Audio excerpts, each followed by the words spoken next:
Welcome to episode 72 of Pink's Picks Book Recs, commentary from a sort of retired English teacher.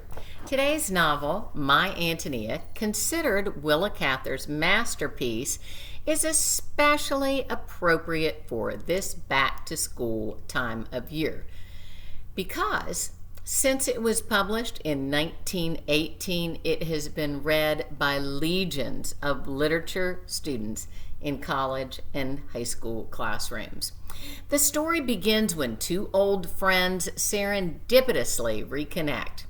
Traveling on a train through the Midwest, they discuss growing up in a little town buried in wheat and corn with a Bohemian girl whom seemed to symbolize the whole adventure of their childhood. They agreed that Antonia left images in the mind that did not fade, but rather grew stronger with time. As a result of their reminiscing, the chums decide they should separately record their recollections about their youth and the charismatic farm girl.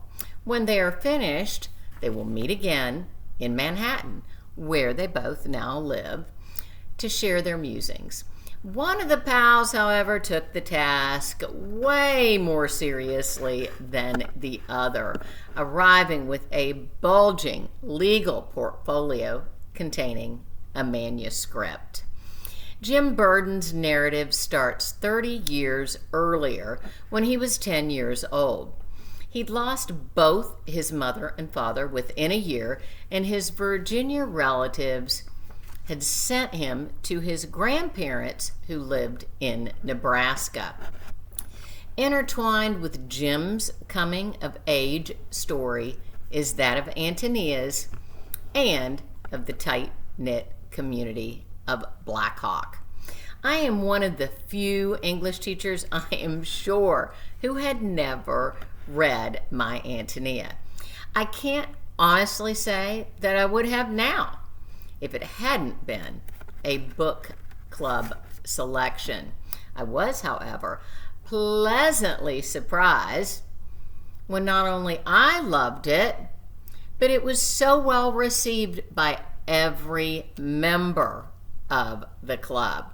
So where is the appeal?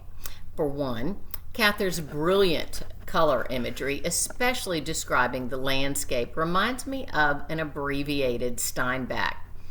Sunflowers made a gold ribbon across the prairie with the red of the grass, the color of wine stains. Her depiction of farming is prescient.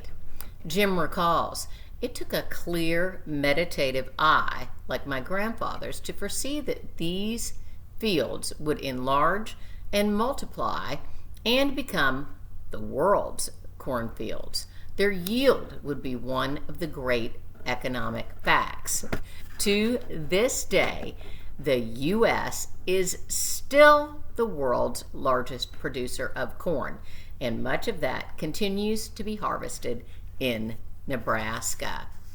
I love Cather's characterization, developed mostly anecdotally, of the ironically upwardly mobile Norwegian, Austrian, Czech, and Scandinavian farmers.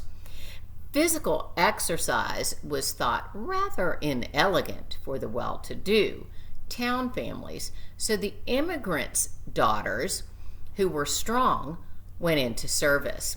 There was a curious social situation where all the young men felt the attraction of the fine, well-set-up country girls who had come to town to earn a living, help their fathers struggle out of debt, and make it possible for the younger children to go to school. So while the formerly upper class still had mortgages, the foreign families became not only debt-free, but prosperous. I love Jim's voice, and that Cather, as a female, so convincingly captures his male perspective and his adoration of Antonia. I love Cather's use of circular narration, beginning and ending the story in September after a long train ride. 100 years after its debut, it remains relevant and beautiful. I give my Antonia an A. Next time, I'll be discussing Suleika Jawad's memoir, Between Two Kingdoms. Until then, make good choices and do your homework. Bye-bye.